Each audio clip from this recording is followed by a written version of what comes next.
यहाँ जाति के नाम पर चुनाव होता है या यहाँ धर्म के नाम पर चुनाव होता है। कोई कहता है हमें हिंदू राष्ट्र चाहिए, कोई कहता है हमें खालिस्तान चाहिए, कोई कहता है हमें मुस्लिम राष्ट्र चाहिए। वो भी क्या रहे बोलने वाले। अरे हमें भारत चाहिए। किसी हिंदू ने हिंदू राष्ट्र नहीं मांगा, किसी सिख ने खालिस्तान नहीं मांगा, किसी मुसलमान ने अलग होने की बात नहीं की। अपने राज के लिए करते हैं। साथियों, जब तक हम धर्म के नाम पर और जाति के नाम पर अलग अलग बटके और लड़ते रहेंगे ना, तो खुदा भी हमें नहीं बचा सकता, हमारा कोई भला नहीं कर सकता। साथियों, जरूरत है आज हम सबको इकट्ठे होने की।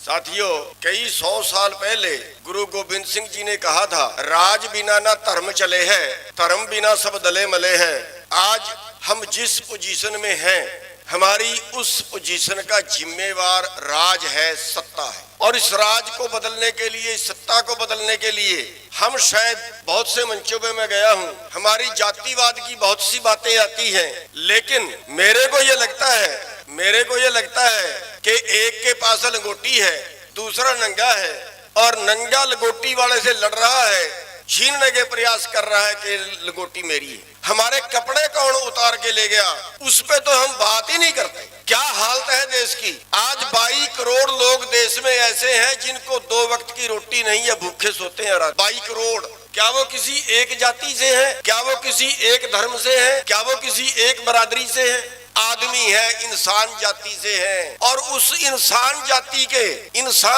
के 45% बच्चे आज कुपोषित हैं। 45% बच्चों को पूरा भोजन, पूरा खुराक नहीं मिल पाती है। कौन जिम्मेवार है उसका? कौन हमें लूट के ले गया? किसने हमारा शोषण किया? सोशल मीडिया पे एक खबर आ रही थी कि अनिल अंबानी ने कंपनी बनाई, 40,000 करोड़ लोन लिया, घाटे में चली गई। वैल्यूएशन की 20,000 करोड़ हुई, रीवैल्यूएशन की 12,000 करोड़ हुई, बोली दी 5,500 करोड़ में गई। और खरीदी किसने? मुकेश अंबानी के सिमधी ने। कितने का घोटाला हुआ? 34,500 करोड़ का। कोई बोला देश में? 34,500 करोड़ का टंका लगा दिया। कोई देश में बोला? पिछले 10 सालों में 15 लाख करोड़ बड़े पूंजीपतियों का माफ कर दिया, देश के खजाने से निकाल कर उनको दे दिया। कोई बोला देश में? किसी एक जाति के लोगों का था 15 लाख करोड़, किसी एक धर्म के लोगों का था 15 लाख करोड़, या इस देश का था, या इस देश की जनता का था? शायद आप में कोई आदमी नहीं होगा जिसकी जेब से निकल के नहीं गया। अभी हमें इन चीजों से बहुत ऊपर उठना होगा। कोई इलाज नहीं है। हमें जो लूटने वाले हैं, जब तक हम लूटने वालों के विरुद्ध नहीं बोलेंगे, सारा कारोबार देश का हड़प रहे हैं। आज बेरोजगारों की हालत देखिए, कौन सी जाति का बेरोजगार नहीं है। आज 500-500 रुपए के लिए नए बच्चे क्राइम कर रहे हैं, 500-500 रुपए के लिए। अरे हम बोलते क्यों नहीं? देश के स्मैक के कारोबार में, देश के नशे के कारोबार में अडानी शामिल हो गया, उसके अड्डे से नशा पकड़ा गया 30,000 करोड़ का। कोई बोला देश में? अरे कौन आएगा बोलने के लिए भाई? अमेरिका से बोलेगा कोई आके, या पाकिस्तान से बोलेगा आके हमारे लिए? अरे 30,000 करोड़ का नशा उनके अड्डों से पकड़ा गया, कोई कार्रवाई नहीं है। कौन कर रहा है देश को बर्बाद? कोरोना काल के अंदर पूरे देश की जीडीपी 24% नीचे गई, लेकिन अंबानी की आमदन 73% बढ़ी। 90 करोड़ प्रति घंटा अंबानी की आमदन रही। 1 घंटे के 90 करोड़, एक दिन के 2100 करोड़। किसका पैसा गया? वो आपकी जेब से निकल के गया, आपके हिस्से का गया, देश की जनता का गया।